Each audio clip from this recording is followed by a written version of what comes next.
കക്ക ഫ്രൈ ആണ് കേട്ടോ. ഇന്ന് വൈകുന്നേരം എഴിക്കരേന്ന് വന്നപ്പോൾ കക്ക കൊണ്ടുവന്നിട്ടുണ്ടായിരുന്നു. അപ്പോൾ അതിനകത്തോട്ട് വേണ്ട പൊടി ഇട്ട് കൊടുക്കുക. ഉപ്പ്, മഞ്ഞൾപ്പൊടി, മുളക് പൊടി, ഗരം മസാല, മല്ലിപ്പൊടി, പിന്നെ അതിനകത്തോട്ട് ഇഞ്ചി വെളുത്തുള്ളി പേസ്റ്റ്, പിന്നെ വേപ്പില, അതൊക്കെ ചേർത്തിട്ട് അങ്ങോട്ട് മൂടി വെച്ച് നല്ലപോലെ വെള്ളം വറ്റണ വരെ വേവിച്ചെടുക്കുക. നല്ലോണം വെന്തില്ലെങ്കിൽ വയറുവേന എടുക്കോട്ടാ.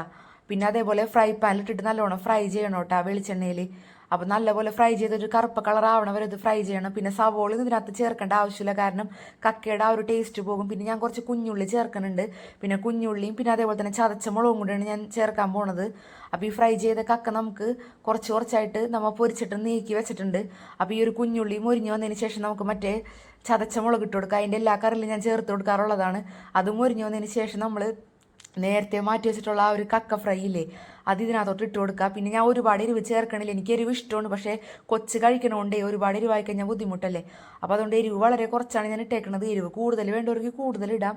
അപ്പോൾ ഞങ്ങൾ കക്ക റോസ്റ്റും കൂട്ടിയിട്ട് ഞങ്ങൾ ചോറ് ഇന്നട്ടെ. അപ്പോൾ ഓക്കെ, ബൈ.